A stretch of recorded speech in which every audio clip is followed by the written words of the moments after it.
What would you do if one decision made your entire family turn against you?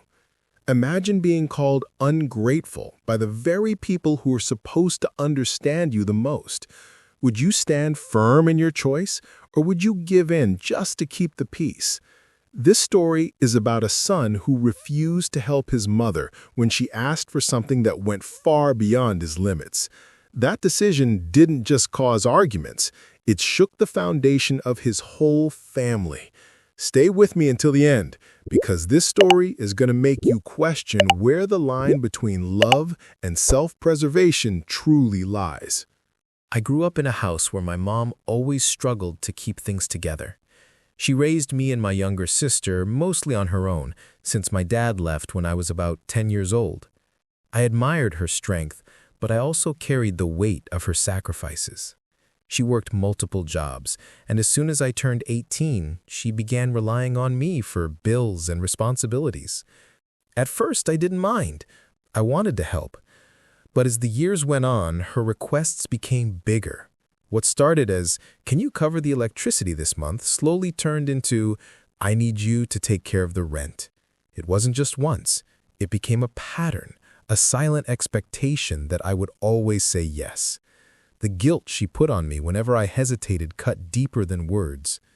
By the time I was in my mid-20s, I had dreams of my own. I wanted to save for a small house, maybe start a family someday. But each time I tried to put money aside, something from her side would come up.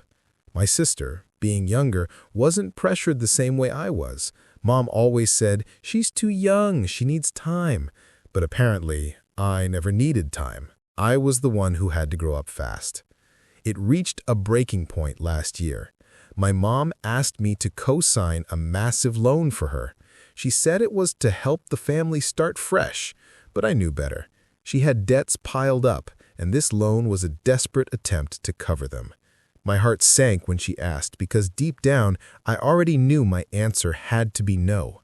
When I told her I couldn't do it, she stared at me as if I had betrayed her in the cruelest way. She said, "After everything I've done for you, this is how you repay me?" Those words hit me like a knife. I wasn't just saying no to a loan. I was saying no to years of unspoken expectations that had chained me down. The moment I refused, everything changed. My mom didn't just get angry. She made sure the entire family knew.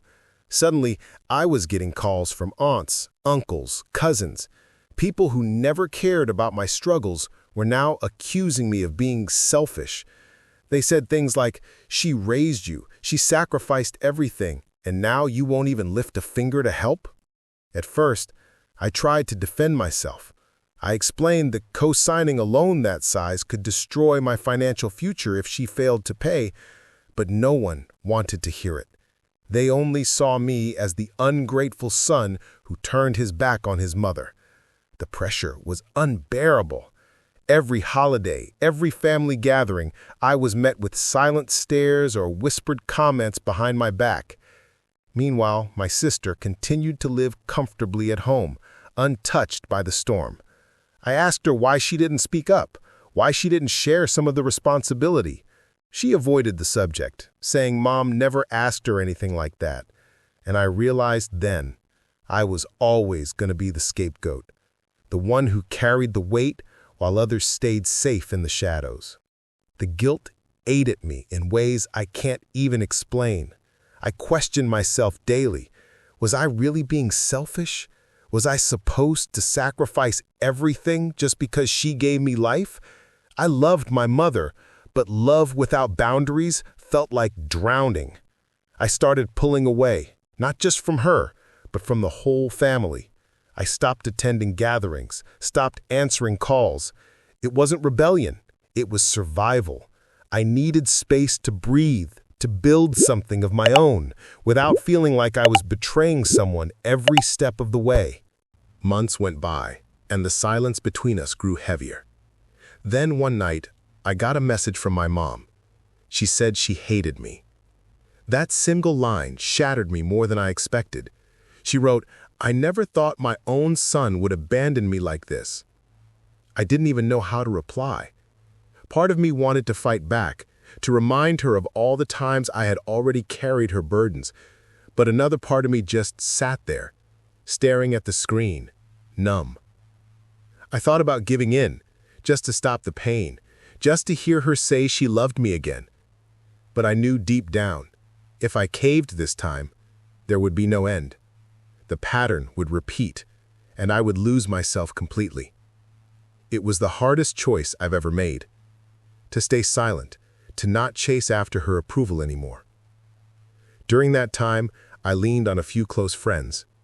They told me I wasn't crazy, that setting boundaries wasn't a crime. One friend even said, "Sometimes saying no to your parents is the only way to say yes to yourself." That stuck with me. Still, the doubt lingered. Family is supposed to be unconditional, right? But what happens when that unconditional love comes with conditions you can no longer bear? That's the question I wrestled with every single night.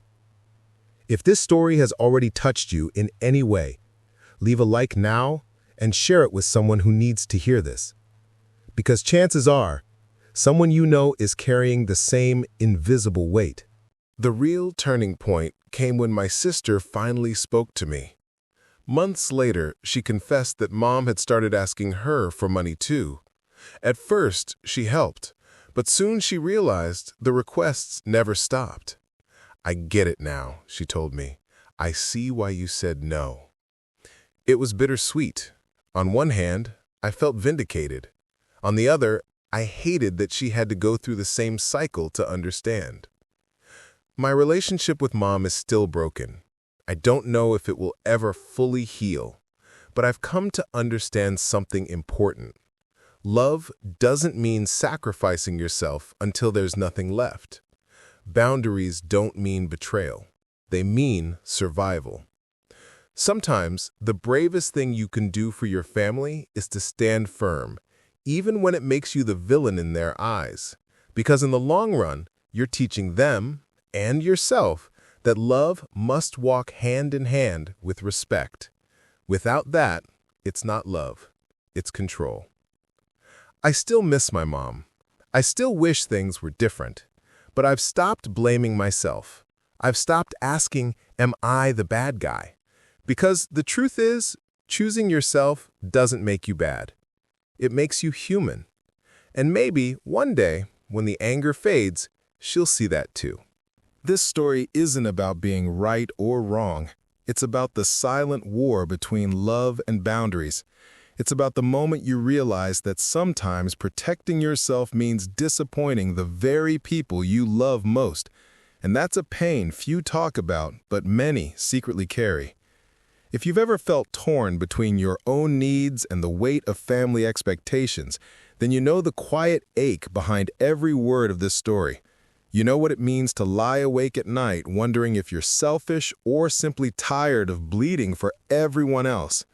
So if something inside you stirred while hearing this, don't let it fade away. The unconscious always invites us to look deeper, and I'm inviting you now. Join me in this journey. If you felt seen, if you felt challenged, then consider subscribing, liking, and sharing. This isn't just another story. It's a piece of the puzzle we're all trying to solve together. Don't miss the next revelation.